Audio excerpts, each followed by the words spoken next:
Welcome back. Glad to have you along tonight. 2012 gets closer each day. The Mayan calendar and 2012. What's the real story? Is it going to be an asteroid, a comet, the 12th planet perhaps? Is it nuclear war? Maybe a catastrophically deadly and virulent pandemic?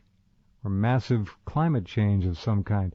Or is E.T. coming back to either eat us all up or take us all away? Or is it just the end of the Mayan stone calendar?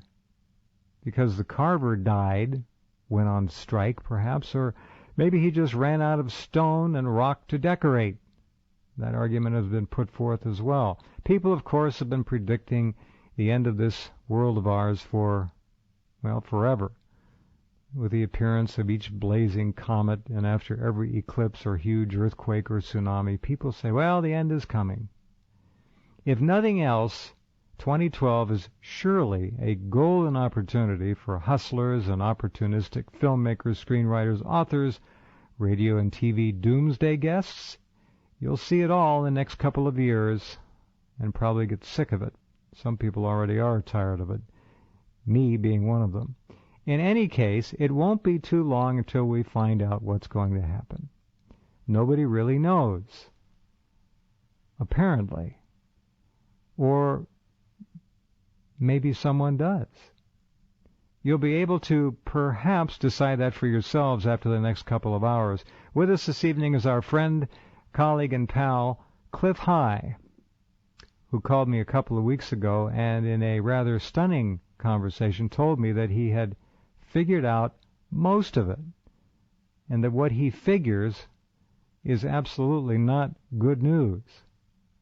So let's welcome back Mr. HalfPastHuman.com and lay out this 7-course meal of what appears to be a very unpleasant 2012 forecast.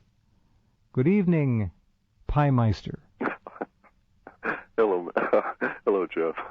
No, and I didn't discover it all, or even most of it. All I've done was add a couple of nice little twists that validate somebody else's discovery. Well, I didn't sleep for a couple nights, thank you. As I know, and I've been very upset I was rather intensely upset for that first week, because I love mathematics, and mathematics usually, well, has never lied to me, and I do strange things with mathematics that frequently place my life at risk, make domes out of very thin material that technically, mathematically, should support my weight, and then go up and see, that kind of thing. So I like math, and when the math validated this Patrick Garrell's position on some stuff, and then I was able to add further reinforcement to his already pretty rigorous research, it made for some uncomfortable sleeping indeed.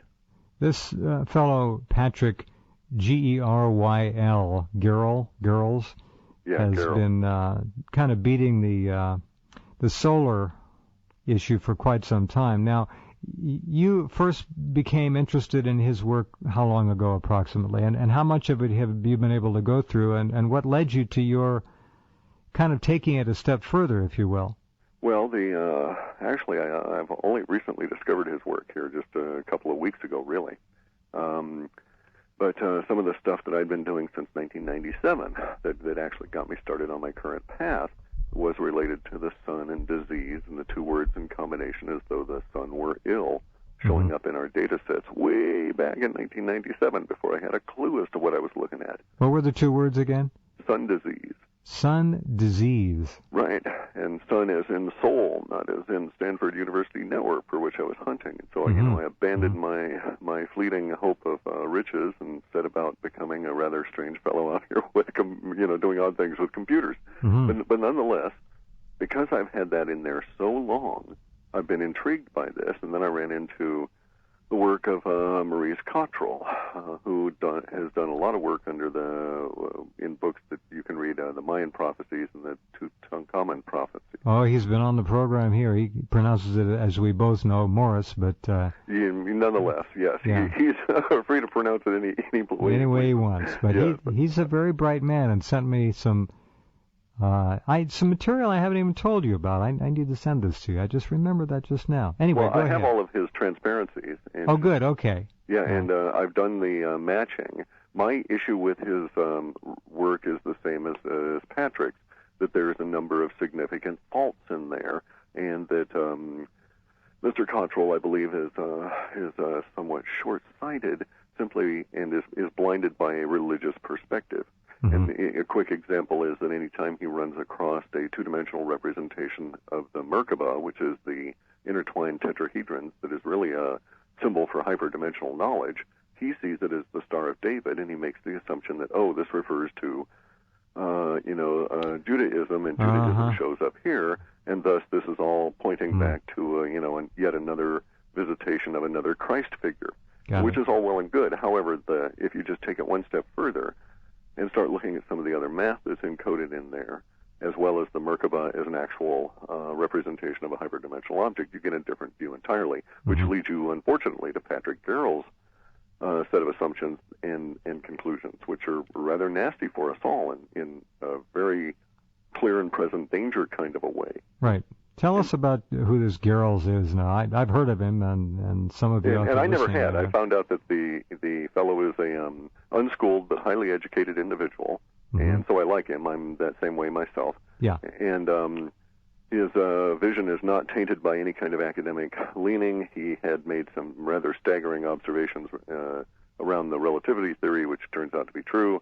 I went and actually ran across him because a German friend of mine sent me an interview of his that he'd done in German. And I listened to it, and I was very intrigued, so I tracked him down and found out he even has some interviews in English, and he's written some books in English, which are quite staggering. And then I go on in and find out that he is also basing his work on Cottrell's findings that take you up to a certain point. And within that work, there's some very specific, cannot be mistaken mathematic clues. And if anybody really wants to doubt it, they can go and read both Cottrell's Mayan prophecy and then Garrell's work, and you find that these very specific kinds of numbers used and found within the Mayan codices everywhere, and also within Egyptian constructions as well as actual hieroglyphs, all point to a certain set of conclusions that are basically unmistakable in terms of if you've ever seen the math before. And you need to get into specifics to understand it, and I get at that point in a little bit. But basically, here's the reason I was so interested in all of this. It's pretty evident now that the whole solar system is involved in some kind of giant upheaval that here on Earth they're trying to sell as global warming, and that basically all of the planets are involved in some form of climate crises, if you will. We needn't label it any further than that. Since all the planets are involved, and we know there's not, or at least we suspect there aren't SUVs trucking around on all the other planets, we know it's not humans that's causing it. Our theories had matured over time here because there were more and more words showing up within our data going to the idea of magnetics that had gone bad or gone wonky. And so I came up with the label, the big squeeze, which led to a postulate that there was some form of external energy that was causing this big squeeze effect. And that's always been rather troubling, because in order to postulate the external energy, you want to have evidence for it. It's not intellectually honest unless you have some reason for thinking that that energy is going to exist. And there are a number of reasons to think that. The alignment of the Earth through the Sun to the dark rift in the galactic center is going to occur in 2012. Whether that's pertinent or not anymore is probably no longer really the case. We need not postulate, after reading Garrell's stuff, we need his theories as to how all this goes together based on what the Mayans and the Egyptians have encoded in their history that they wanted us to find. It's no longer necessary to postulate an external to the solar system cause for any of this. So internal to the solar system, not a galactic wave or anything like that. It could be indeed that those such things are going to occur and are likely to occur and as can well. Occur, but they needn't be involved at all in what we're facing in 2012 Gotcha. And what we've had happen to us 3 times over the last 40,000 years. Something else that's evident, if anybody's ever looked at humanity, is that we're a species that is suffering from a huge amount of amnesia. That, we could not be where we are now if our species had only matured and existed as, near ape descendants 40. And that was the Indo-Australian plate that's now 2 plates, the Indo plate and the Australian plate. And it cracked in the same earthquake that caused the Banda Aceh tsunami. So such things happen rapidly. And in more you research this, reading Hapgood and others, the information keeps pointing to all of this stuff occurring on a level of rapidity that is just going to be staggering. Some of these mountain ranges didn't take tens of millions of years to slowly upthrust, did they? No, the idea is basically that as the inner core of the Earth shifts, it causes the cessation of angular momentum in the same direction of the orbit of the Earth, and the equatorial bulge of the Earth flattens out. This causes the Earth to become spherical, which not really, it's an oblate spheroid. It's fatter around the equator than it is around the poles. A key bit of information, too, in all these coatings, by the way. So are most Americans. Yes. It's all gone horribly pear-shaped, as the Brits like to say. Yeah. In any event, though, so the inner core flips, and in the process it causes this situation where the equatorial bulge flattens out. Now, that bulge is 26 miles total, or about 13 miles on each side of the planet, composed of seabed and ocean and land. And so when it flattens out, we're able to spin, and we do so in a series of jerky kind of little motions. And it's that really that is both the saving grace and the terror that we have to go through. But because of the way that it does this, the relationship of the continents to each other is not guaranteed to be the same after the event as before. In other words, we won't necessarily sail around all at the same level. Some continents will come to a screeching halt, like, say, India or China, and then India rams into it really fast, and whoops, there's the Himalayas for you. Got it. And the supposition, by the way, is that it's feasible that a mountain range the size of the Himalayas occurred over the course of weeks. It's also the supposition that Lake Titicaca in the Andes Mountains was a seaport, and that it rose up to its current height of over 11,000 feet and did most of that rise in the first 72 hours based on the level of deaths in the local populace at the time and the level of destruction. The major mountain ranges of the world, they generally are north-south. The Rockies, the Cascades, go down to the Andes. They actually have a 60-degree angle that's consistent with... And I was going to ask you, they're basically north-south, but they are all sort of leaning, if you look at them, one direction or the other, I guess depending on the hemisphere, but maybe not. And that would suggest... an angular kind of momentum screeching effect, Yes, and a sudden cessation of it, and things just pile up.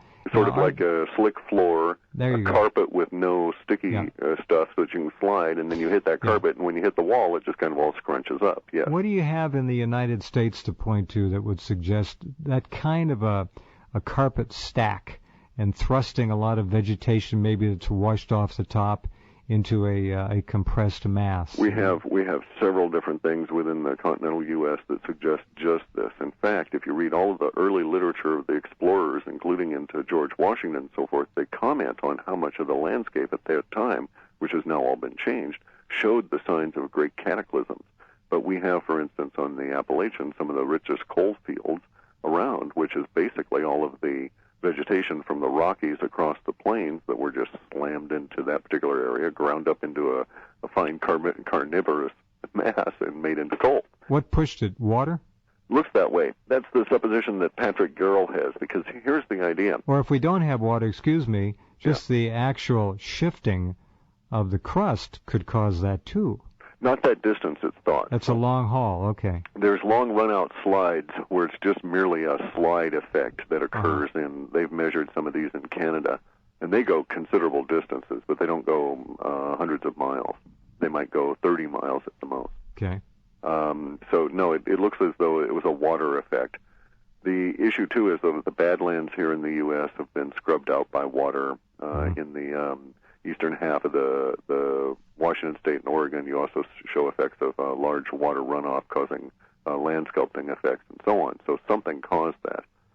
We can postulate any number of things, but it now becomes evident that within this particular kind of a theory of a recurring cataclysm that involves this particular kind of emotion, this would be expected routinely. And basically what happens is, as the equatorial bulge shifts, 13 miles of water gets displaced and has to go somewhere. And so it sort of starts trying to crawl up out of the ocean beds over the continents just as they get filled up. And so rises to some considerable height, and then, as the planet is attempting to reestablish its spin. Bear in mind, there's this fundamental law called the law of the conservation of angular momentum, and you can basically it's exhibited every time anybody throws a baseball. The speed at which it leaves your hand is due to the angular momentum of the arc of the pitcher's arm, and so it's that arc that creates that level of speed, and that's what we're going to encounter here. And as that angular momentum attempts to reassert itself, the oceans slosh around a bit and go walkabout over the continent. Slosh a bit? Okay. How big of a bit are you talking about? There's the rub. Okay, this is something that is unknown. There's a great deal of, and I'm not through my research on it yet, so I haven't really formed serious conclusions on it, but I was educated as an oceanographer in the physical components of oceanography, and I'm familiar with waveforms and all this kind of stuff. And I would dispute that the idea that you could get a 1.5 mile high level of water under the conditions that Gerald states that may be possible, but even his work notes that the ancient history of all of this, from the people that used to be Atlanteans that ended up becoming the Egyptians, they wrote about it, as well as the Hindus. And there's another thing that reinforces my opinion of Gerald. He never got into the Hindu myths or the Taoist or any of that, and that's my area of expertise. I've been reading that stuff for years, decades. And so that dovetails. That dovetails, exactly. I mean, just to the same level of precision on the numbers, they're encoded in there in the whole deal. Well, if water, I don't mean to jump all over this, but if water were sloshing and surging over most of the land masses, half a mile, whatever, they would obviously scrub clean the surface of nuclear power plants, 103 here in this country and all the rest. Wouldn't it tend to turn the oceans when they resided back from whence they came into rather ugly soup for a while? There's probably going to be that, but then there's also other issues. Maybe long before that, that is to say maybe months before that, devastating earthquakes may make all the nuke plants melt down. And we may find ourselves in a horrid nuclear environment long before this occurs. Sure. There's a whole lot of predictable precursors that should exist if this theory is correct, and we're actually seeing some of those precursors now. What you described of South America, or rather South Africa, is very interesting. I didn't know that. It's a huge trench. Yes, actually in northern Africa near Ethiopia. Yeah. Yeah, and it's a whole new ocean that's being formed, and they know that Africa is splitting. Well, again, part of the effect of all of this has got to be that it's a predictable level of impact, is not only things like the level of fertility going down, but a level of chaos, for instance, must exist within the magnetic structure of each and every one of the planets that can exhibit itself in a number of different ways, some of which will be extremely deep earthquakes, alterations in tectonic plates as the inner core of the Earth gets magnetically twisted all around, very similar to the Sun. Very interesting. All right, back in a couple minutes to talk more about this with Clif. Glad you're along tonight. Not sure if you are, but we're glad to have you. Be right back.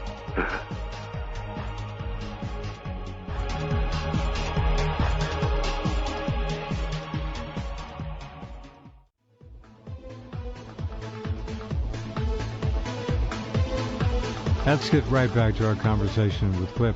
You know, when we talk about the seed bank, we talk about Google digitizing books, and the one question which has always bothered me, although I think I've got a fairly good idea why, the continuing rape and degradation and destruction of our home, our planet. Why?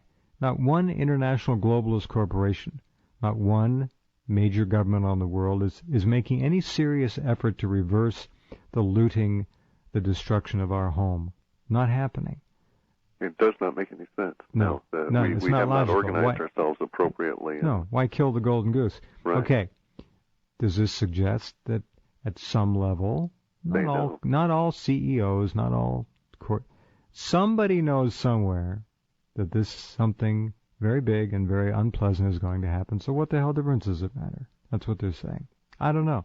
Now, the other issue is Denver, right in the center, 2.5 hours either way from coast to coast, something like that. DIA is supposedly linked to underground transport that probably goes under the Rockies. And there is a lot of talk, has been for many, many years, about a very large underground safe dwelling for special folk who could fly in within 2.5 hours, go into an underground transport at the airport, and be, shall we say, secure? I don't know. You got 1.5 miles of water running over you. You got mountain ranges displaced. Who knows? I don't have the answers. Even if it's localized 400-yard tsunamis running over 100 square miles, it doesn't matter. It's not going to be that simple. But isn't it 90% of the world's populace, Cliff, lives on the coast or very close to the ocean? Yeah, within 30 miles, you get 85% populations involved. And, it's more than just a simple math exercise, because they've done a lot of strategic thinking and cross-tied and interdisciplinary kind of an approach. So we know that we've survived in the past. We know it can't be this fast, and it's likely going to occur 2 or 3 jerks to get even a huge revolution. 2 of these episodes back, in 21,000 BC, apparently the Earth spun 72 degrees within the arc of the precession. So that would be spinning basically like 3/4 of the way through the year almost, in terms of where you start off. So it'd be kind of weird, because you could start off in winter and end up in fall. Got it.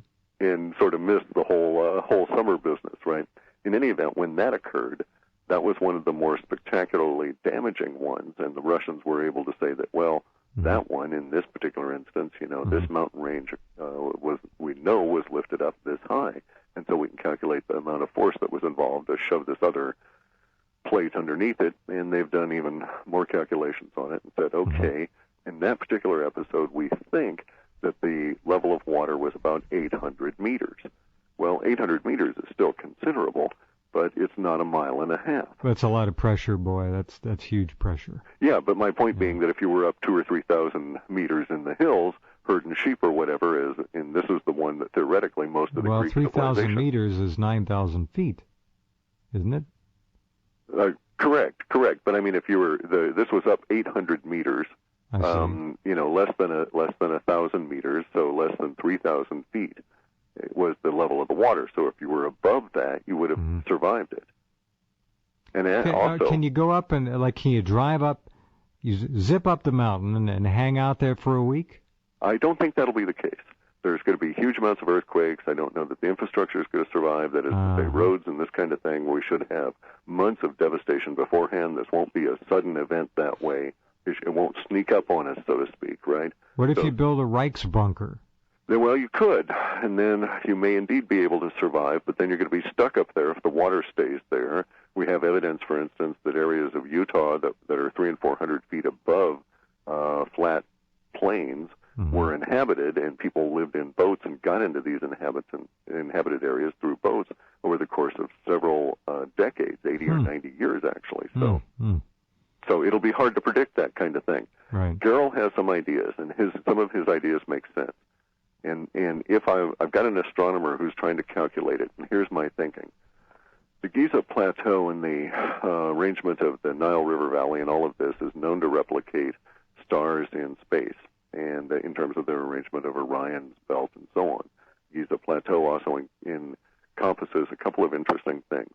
The primary pyramid at the Giza Plateau, what we call the Cheops Pyramid, has a difference is not perfectly square in the base. The difference in the squareness of the base is exactly the same percentage as is the equatorial bulge relative to the overall diameter of the Earth, the circumference of the Earth, And so it encodes the equatorial bulge right there, that knowledge in that pyramid. And coincidentally, that pyramid is in the exact center of all of the land masses of the planet. And I think it's there for more than just happenstance. It may be the point around which the rest of the planet spins, so to speak. And that would be that if we arrive at this position where the planet becomes spherical through the loss of the equatorial bulge, then the point of the largest amount of the land mass will be drawn towards the nearest gravitational sources. And that'll be our down, so to speak. And if the moon is between us and the sun, then the moon will sort of try and drag the Giza plateau to a position directly underneath it relative to the gravitational forces that are going on at the time. And so it may be that that's not only a marker for this having occurred in Leo, thus the Sphinx. That was the last time that one of these events occurred 9,000 years ago.